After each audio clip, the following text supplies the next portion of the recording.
been dying to spend a penny, and you have rushed into a cafe or a bar to see the dreaded customer use only sign. Most of us, I think, have been there.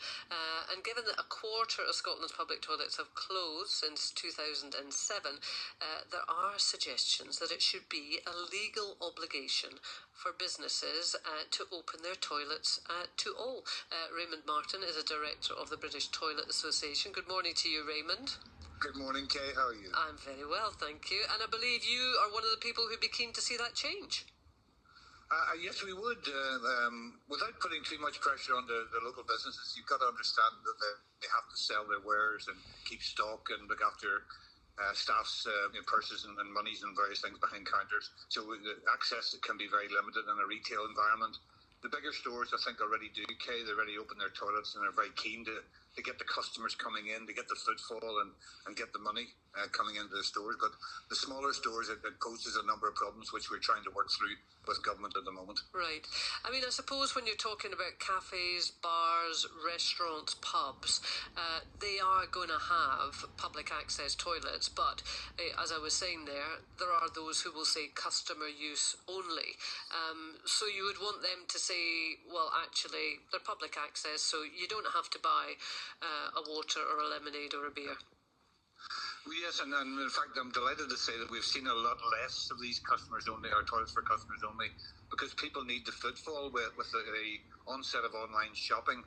Many, the high streets are dying with footfall and customers and money coming into the local high streets. And one of the things that we're talking to the government about, the BTA, we've been at government and saying to them, look, we need to regenerate the high streets. We can go back to Mary Portas and her reports, the death of the high street. Car parking charges coming on, charges on toilets, a number of other things, these big multi-stores opening out. We need to see people coming back. We need to see social inclusion again. We need to see people feeling part of the communities.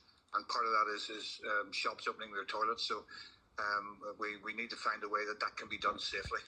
So I guess you then would see it as a bit of a win-win? Well, very much so. I mean, as you say, a quarter of the toilets in Scotland have closed over the last 10 years. It's probably bigger than that because across the UK we reckon it's closer to 60% of all the toilets have closed, and COVID obviously was a big help out us when that came along. Most of the toilets closed, and we've been trying to get them all reopened again or get a number reopened. But we need public sanitation, we need public hygiene, people need to wash their hands when they're out and about.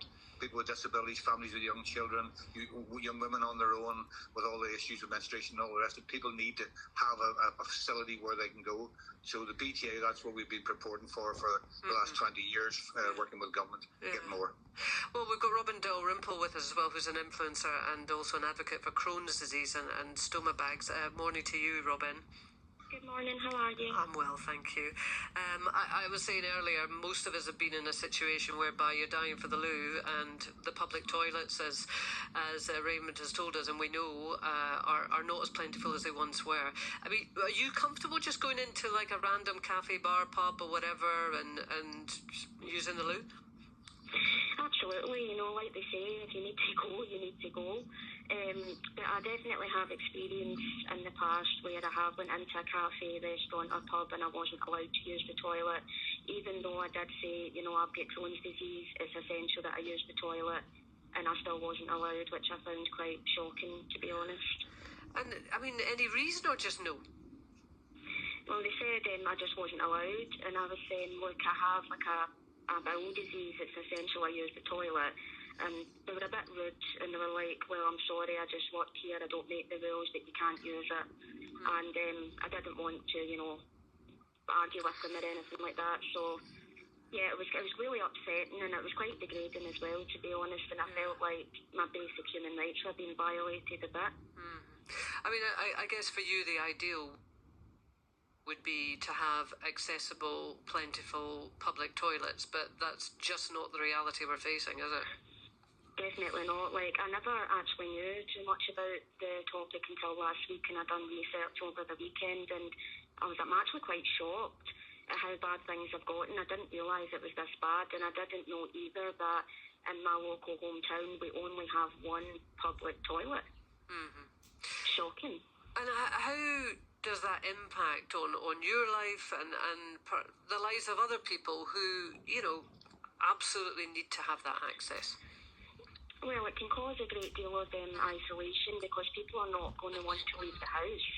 Like years ago, before I got my stoma bag, this was a major anxiety of mine, like due to, you know, lack of the toilets, or there might be big queues, and then not allowed to do the toilets in the cafe or the restaurants and stuff. And it can stop activities like socialising and stuff as well, and it can increase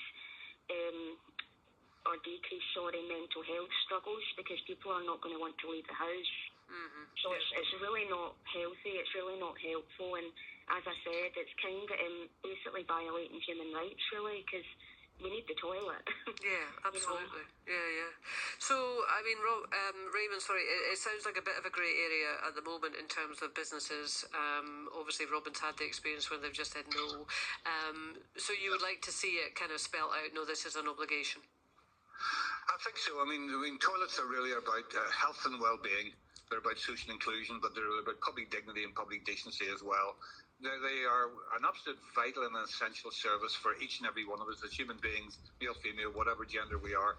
We have to use the toilet so many times a day, and if you're away from home, you have to be able to find a nice, clean, good toilet to wash and get comfort and relief yourself. And if you have one of these stomas, or you have some other mental, physical, or emotional condition, you need a toilet. It's a place of safety and security, and a place to say get relief. So we really do need these in everyday life.